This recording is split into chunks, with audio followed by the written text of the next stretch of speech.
नमस्कार, स्वागत है आप सभी का विश्व शांति दर्शन चैनल में और साथ ही साथ चैनल की ओर से ढेर सारी शुभकामनाएं आजादी के अमृत महोत्सव के अवसर पर। उड़ीसा के पनीमोरा गांव के अंतिम जीवित स्वतंत्रता सेनानी जितेंद्र प्रधान का 21 जनवरी 2022 को इसी साल एक लंबी बीमारी के बाद निधन हो गया। वो 103 वर्ष के थे। वो अंतिम जीवित 32 स्वतंत्रता सेनानियों में से थे जिन्होंने 1942 में पनीमोरा गांव जो उड़ीसा में है वहां से भारत छोड़ो आंदोलन में भाग लिया और जेल गए। केवल 23 साल की उम्र में उन्हें बाढ़गढ़ जेल में लगभग 9 महीने तक रखा गया। जितेंद्र प्रधान कौन थे, उनके अन्य साथी कौन थे, आइए सुनते हैं आजादी के अमृत महोत्सव के अवसर पर विशेष रूप से बनाया गया ये वीडियो आजादी के पैदल सिपाही।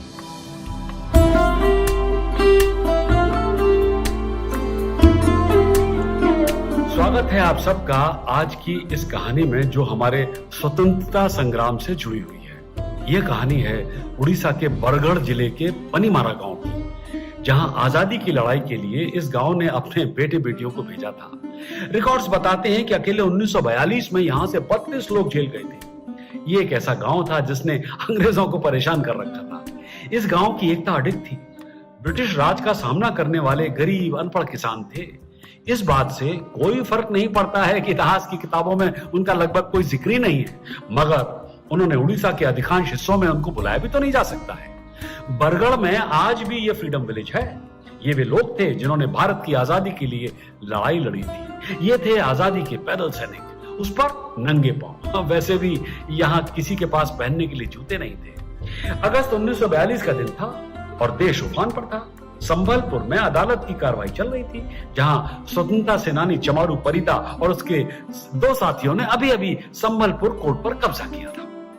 चमारू ने खुद को जज घोषित किया और जितेंद्र प्रधान उनके अर्दली थे, उनके मित्र थे। पूर्णचंद प्रधान जो दूसरे मित्र थे, उन्होंने अपने आप को क्लर्क बनने का विकल्प चुन लिया। इस अदालत पर कब्जा भारत छोड़ो आंदोलन में उनके योगदान का एक हिस्सा था। और फिर जज चमारू ने कोर्ट की कार्रवाई को आगे बढ़ाते हुए कहा, क्या कहा? इन सभी याचिकाओं को वापस लें और उन्हें फाड़ दें। ये वैध नहीं है। ये अदालत इन्हें खारिज करती है। ये याचिकाएं अंग्रेजी राज को संबोधित हैं। हम स्वतंत्र भारत में रहते हैं। यदि आप इन मामलों पर विचार करना चाहते हैं तो उन्हें वापस ले लें और अपनी याचिकाएं दोबारा दें और उन्हें महात्मा गांधी को संबोधित करें। तभी हम उन पर उचित ध्यान देंगे। और फिर जैसी की उम्मीद थी, ब्रिटिश राज के सिपाही चमारू और उसके साथियों को गिरफ्तार करने के लिए आ पहुंचे। जब उन्होंने चमारू को अरेस्ट करने की कोशिश की तो उन्होंने कहा, मैं मजिस्ट्रेट हूं, आप मुझसे आदेश लेते हैं। अगर आप भारतीय हैं तो मेरी बात मानिए और अगर आप ब्रिटिश हैं तो अपने देश वापस जाइए। पुलिस तब असली मजिस्ट्रेट के पास गई जो उस दिन अपने घर पर थे, छुट्टी पर। मजिस्ट्रेट ने उनकी गिरफ्तारी के आदेश पर दस्तखत करने से इनकार कर दिया क्योंकि वारंट पर कोई नाम ही नहीं लिखा था। फिर पुलिस वापस लौटकर चमारू के पास आई और उनसे नाम मांगे, जो उन्होंने बताने से इनकार कर दिया। हतप्रभ पुलिस दस्ता कलेक्टर संबलपुर के पास गया। उसने कहा, कोई बात नहीं, कोई भी नाम लिखकर वारंट भर दो। चाहो तो उन मंचलों को ए, बी और सी नाम देकर उन्हें गिरफ्तार कर लो। दिमाग से पैदल पुलिस ने वैसा ही किया। जेल के वार्डन ने जब ए, बी और सी नाम देखे तो उसके और पुलिस के बीच बहस छिड़ गई।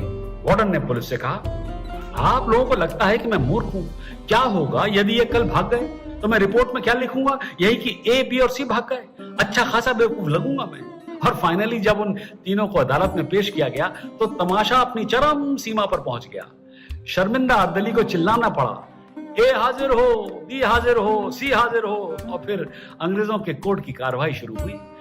अंग्रेजों के सिस्टम ने अपनी शर्मिंदगी का बदला स्वतंत्रता संग्राम के इन फुट सोल्जर्स पर निकाला और उन्हें 6 महीने का कठोर कारावास दिया गया। कहानी खत्म। हाँ, खत्म। क्या सीखा हमने इस कहानी से?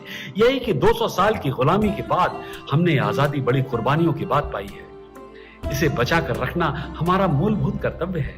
आजादी से रहना प्रत्येक व्यक्ति का अधिकार है। कभी भी ईश्वर की दुनिया में पराजित होकर जीवन जीना स्वीकार मत कीजिए।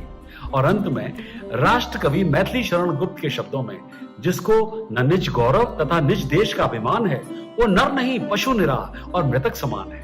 अगली बार एक ऐसी ही अनमोल कहानी, ऐसा ही बेशकीमती फलसफा।